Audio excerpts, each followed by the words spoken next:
혹시 이런 물건 보이면 어떤 생각이 드시나요? 와, 무슨 귀신 나올 것 같은데? 아니, 저런 거 사면 눈탱이 맞는 거 아니야? 왜 사서 고생하지? 이런 부정적인 생각이 먼저 들었을 겁니다. 저도 처음에는 이런 물건을 보면은 그렇게 생각했거든요. 그런데 알고 보니까 처음 부동산 투자를 시작하는 분들에게 정말 좋은 투자가 이런 물건이더라고요. 오히려 첫인상이 나쁘니까 경쟁이 줄어들어서 더 쉽게 할 수도 있고요. 그런데 또 이 세 가지 조건만 알면 오히려 돈을 버니까 더 빨리 성공할 수도 있죠. 오늘은 이런 못생긴 물건이 처음 투자를 시작하는 분들에게는 성공하는 지름길인 그 이유와 방법에 대해서 이야기를 해볼 겁니다. 바쁘신 분들은 앞에 5분만 집중해 보세요.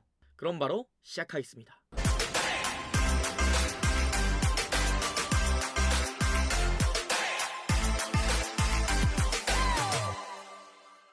부동산 투자를 잘 모르시는 분들은 이런 오해 때문에 정말 좋은 기회를 아깝게 놓치더라고요. 특히 처음 시작하거나 소액으로 시작할 때 정말 효과적으로 수익을 낼 수 있는 그런 방법인데 말이죠. 지금부터 왜 그런 건지, 어떻게 하는 건지 알려드릴게요. 일단 자세한 설명은 뒤에서 다시 할 거니까요. 이런 오해를 극복하고 정말 멋진 수익을 낸 그런 사례를 먼저 볼게요. 부동산 투자할 때 가장 꺼려지는 물건이 이런 구축의 낡은 물건이거든요. 일단 딱 보더라도 수리할 것도 많아 보이고 돈도 안 들 것 같아 보인단 말이죠. 그런데 사실 이런 물건도 결국에는 원하는 수요가 있다면 얼마든지 거래가 가능해요. 이 물건도 보면은 딱 봐도 오래된 물건이니까 돈이 안 될 거라고 착각한단 말이죠. 그런데 사실 이 물건지의 수요를 파악한다면 다르게 보일 겁니다. 이 물건 바로 길 건너편에 군부대가 있어요. 그것도 무슨 대대급, 여단급 이런 게 아니라 사령부가 있어요. 그럼 그 안에 정말 수많은 군인들이 이 주변에 살 거란 말이죠. 그리고 이런 군인 같은 경우 직업의 특징이 뭐냐면 2, 3년 정도 살다가 또 부대를 옮겨야 되니까 이 전월세 수요가 정말 많아요. 그래서 오히려 싼 가격인데 관리나 상태 좋은 물건이 있다면 더더욱 인기가 많죠. 그래서 이 물건 다들 관심 없던 투자 물건이었는데 약 7천 정도에 낙찰받았어요. 그리고서 한 1,500 정도 들여가지고 올리모델링을 한 결과 이 물건이 무려 1억 3천으로 전세를 맞춰줬습니다. 이처럼 우리가 흔히 썩은 아파트, 썩은 빌라 라고 말하는 이런 낡은 물건이 사실 세 가지 조건만 만족시킬 수 있다면 돈이 된다는 겁니다. 심지어 이런 구축은 인기도 없다 보니까 경쟁도 낮은데 가격도 싸니까 처음 시작하는 분들이 정말 쉽게 도전하는 그런 물건이 될 수 있어요. 대신 지금 알려드릴 세 가지 조건을 이해하고 찾을 수 있어야 하죠. 그럼 도대체 어떤 물건이 구축이더라도 돈이 되는 건지 한번 자세히 이야기해 볼게요. 첫 번째, 목적이 있는가? 사실 이 집을 구할 때 목적이 있다면 그걸 최우선으로 생각하기 때문에 다른 조건을 무시할 수 있어요. 그러니까 그 목적이 뚜렷한 물건은 이렇게 낡거나 또는 좀 불편한 조건이 있더라도 이걸 무시하고 결국 선택한다고요.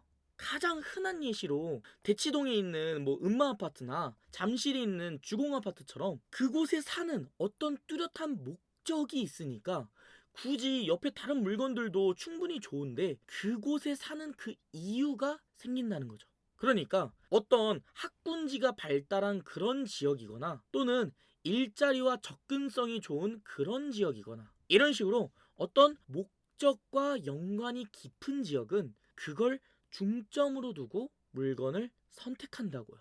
앞에 사례 속 물건도 보면은 일자리라는 그 목적이 딱 더 분명한 그런 위치의 물건이다 보니까 오히려 그런 물건들 중에서 다른 조건이 차별점으로 보이는 이 물건을 발견하게 되는 거니까 더 인기가 많았던 거죠. 이해가 가시나요?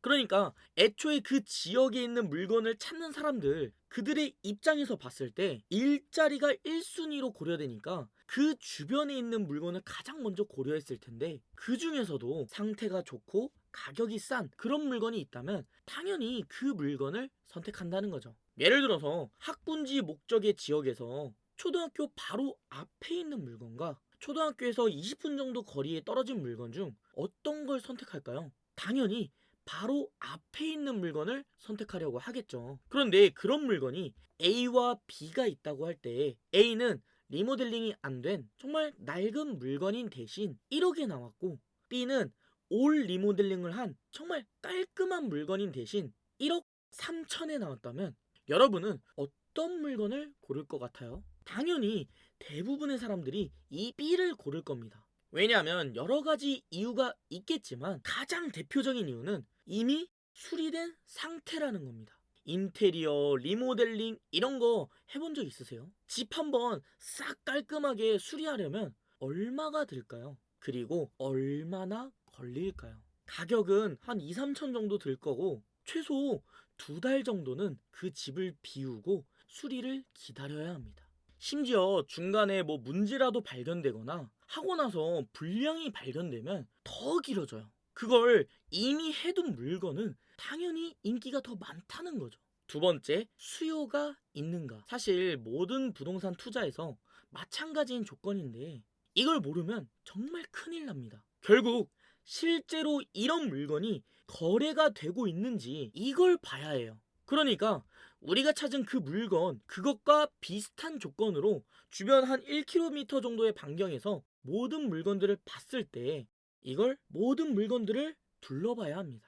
이 지역, 이 동네에서 실제로 이런 조건의 물건이 거래가 되고 있는지 이걸 반드시 파악해야 합니다. 왜냐하면 결국 부동산이든 뭐든지 간에 돈이 되려면 거래가 돼야지 돈을 받거든요. 월세든 전세든 매매든 일단 거래가 돼야지 돈을 받는다고요. 그러니까 실제로 거래가 되는 중인지 그 수요를 파악해야 합니다. 어떻게 확인하냐면 가장 간단한 방법은 이렇게 네이버 부동산에 들어가면은 실거래가를 볼 수 있는데요. 여기서 최근 3개월에서 한 1년 정도에서 3건에서 10건 정도의 거래가 있었다면 충분한 수요가 있다고 판단할 수 있죠. 그러니까 쉽게 기준을 두자면 월에 한 건씩은 어느 정도 거래가 발생하는 그런 지역의 물건인지 한번 보자고요. 만약에 이것도 불안하다면 아실이라는 어플이 있는데요. 여기서는 수요와 공급에 대한 그 지표를 그러니까 그래프를 볼 수가 있어요. 이렇게 해서 지금 공급이랑 지금 수요를 보고 수요가 더 많은지 이걸 파악하면은 지금 실거래가 확인한 기준에서 수요가 더 많은 상태니까 더 거래가 되겠구나. 이런 식으로도 판단이 가능하죠. 세 번째, 그거면 충분한가? 그러니까 수리만 되면 해결 가능한 그런 물건인가? 이걸 보라는 건데요. 지금 그 물건, 우리가 찾은 이 물건이 수리만 되면은 돈도 되고 수요도 있는 그런 물건이 맞는지 이걸 다시 체크하라는 겁니다. 앞의 내용과 같은 거 아니냐고요? 달라요. 뭐냐면, 자, 금액으로도 봐야 하고, 인프라도 봐야 하고, 접근성도 봐야 합니다. 무슨 말이냐면, 물건의 상태마다 수리 비용에 대한 그 견적이 다를 겁니다. 그럼, 낙찰받은 금액과 수리 비용을 합친 게 실제 수익보다 낮은지 이걸 감안해야 하죠. 쉽게 말해서 수리 비용을 감안했을 때 이 가격에 사더라도 충분히 이득이 맞는가 이걸 봐야 한다고요. 당연히 앞에 두 가지 조건이 만족한다면 수리만 되면은 인기는 더 많겠죠. 그런데 정작 그렇게 수리해가지고 거래를 하려고 보니까 버는 돈이 없다면은 그러니까 수리 비용까지 감안해서 적정 낙찰가를 제대로 계산 못한다면 문제가 된다는 겁니다. 또 수리가 됐어도 그 외의 조건도 결국 따질 수 있으니 그것도 고려하면 더 좋죠. 예를 들어서 앞에 목적이 뚜렷한 물건을 찾으려고 했잖아요. 그럼 그 목적에 정말 만족하는 그런 물건이 맞는지, 그러니까 초등학교 바로 앞에 있는 그 물건이 맞는지 이런 실제 인프라의 만족도를 한번 보는 거죠. 이해가 되시나요? 이렇게 명확하게 이 조건에 부합하는지 그걸 파악해야 합니다. 그런데 또 반대로 생각하면은 겨우 이 세 가지 조건만 잘 만족시킬 수 있다면 결국 돈이 되는 물건을 쉽게 얻을 수 있다는 거잖아요. 앞선 사례 속의 물건은 약 7천의 낙찰을 받았고 약 2천 정도의 수리와 기타 비용을 써가지고 1억 5천에 팔았어요. 결국 6천만 원을 버는 그런 물건이 될 수 있었던 거죠. 겨우 세 가지 조건만 만족했을 뿐인데 말이에요. 그럼 또 이게 궁금할 겁니다. 그런 물건은 어떻게 찾는 건지, 또 그렇게 인테리어를 어떻게 견적을 내고 세팅할 수 있는지 등등 지금 떠오르는 궁금증이 정말 많아졌을 거예요. 그럼 빨리 제 채널 구독하시고 제가 10년 동안 부동산 투자를 하면서 정리해둔 그 노하우를 하나씩 배워가시기 바랍니다. 그럼 오늘 영상도 끝까지 봐주셔서 정말 감사드립니다.